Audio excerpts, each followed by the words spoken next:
It is the year 1900, and education in the United States has taken many different forms.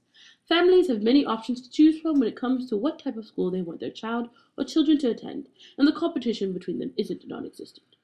There is a constant debate over the purposes of education. Should it be used to create a national identity? Is it about academics in a religious sense? Or is education about allowing children to teach themselves through social interaction and interaction with their natural habitats? These are the questions various types of schools are trying to answer, which brings us to the heated conflict between three teachers representing public, Deweyan, and Catholic education. Friends that all graduated from Vanderbilt University but took different educational career paths have decided to catch up during homecoming fall semester weekend and discuss their educational experiences. But somehow this discussion gets out of hand and turns into a hostile conflict that we will now observe.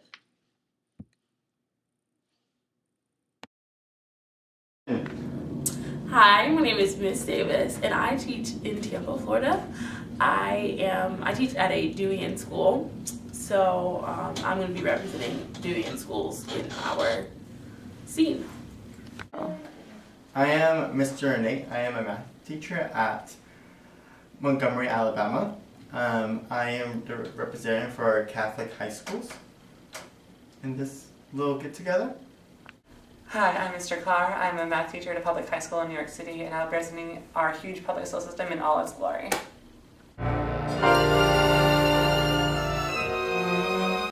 Well, Ms. Davis, well, your school, first of all, you guys talk about, daily activities, fixing some pipes, things like that. You guys have,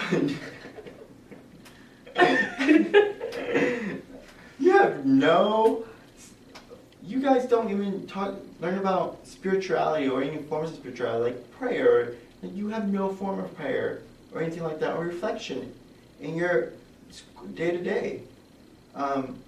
When that is part of our daily activities. You say you do daily activities. I don't see any form of prayer or reflection in your daily activities. Your curriculum does not show students how to be good moral citizens. You do not show students how they can perform the most good by doing the least harm. Your kids have no morality, no idea of morality. And in underprivileged students, you're not helping them. You're just making them go deeper into the poverty circle. I mean, you are not fixing the issue. We have Catholic Irish immigrants and other immigrants from European countries who want to do well in this country and want to succeed. But your educational model is not helping them. And you have no social justice. You teach nothing about reality in terms of social issues and things. All you teach them is how to do a good job at home.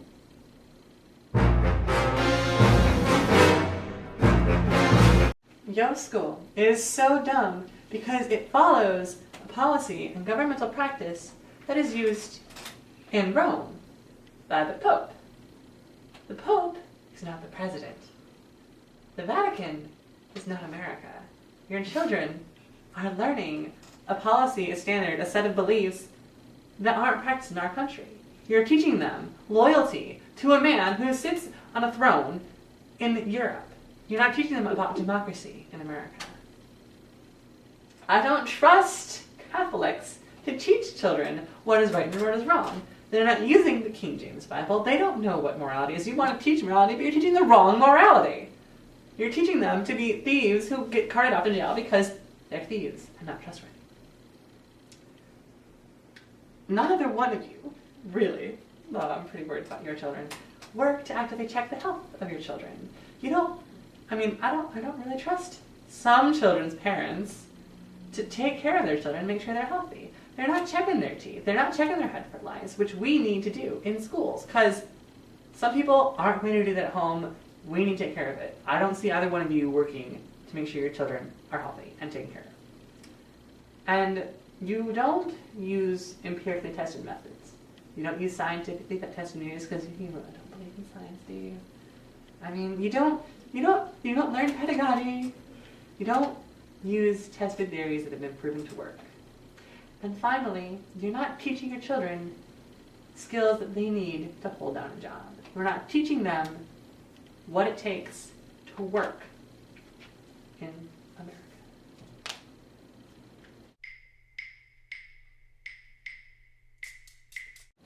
Your schools don't have teachers that have a thorough knowledge of multiple disciplines.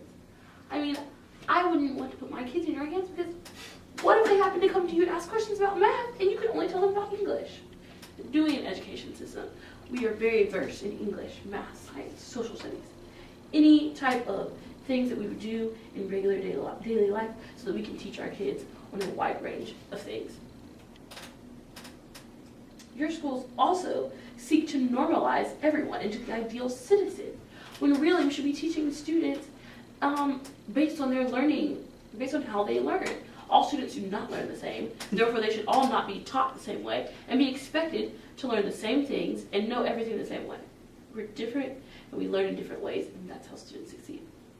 Furthermore, your school sets up this national standard that everyone is supposed to follow, and yet region to region, everything is different. What South Carolina considers to be the greatest citizen is different from what California thinks is the greatest citizen.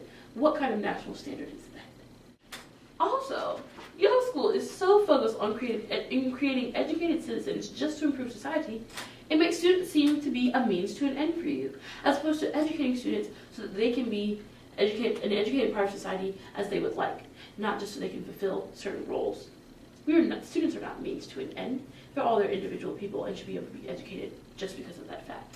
And lastly, your school focuses so much on social problems. How do I know that you're fulfilling our students' academic needs? I mean, yeah, they might have clean teeth. They might not have any lice. Do they know how to add and subtract? These are the things that I'm worried about in the public school system. Your schools!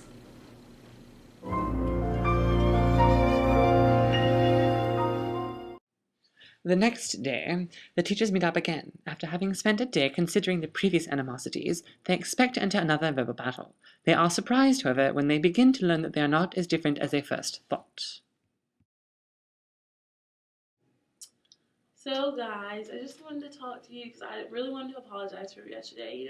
Things got really intense, and when you're talking about my education system, I just have a lot to say. And I think that we can recognize that we all have similarities, that we are all in this progressive era that is really just trying to find the greatest form of education for America as a whole.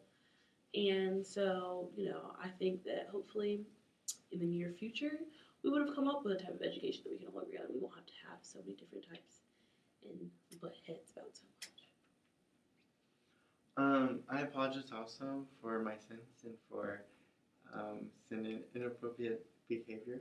I think we are all, of course, do different educational models, and we help different kinds of students. And I think if we work together and accept our difference, we can create a strong educational model that would benefit everybody in society in the future.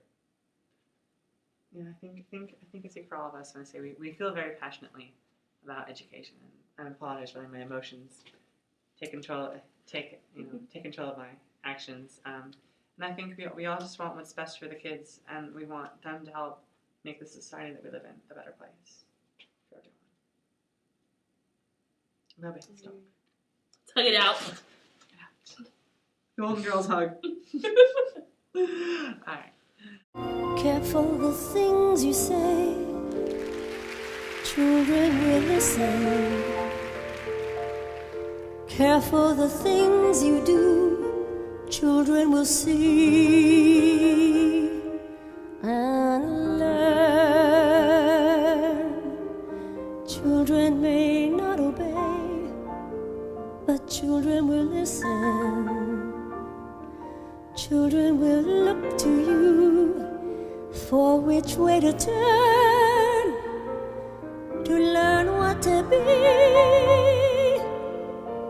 Careful before you say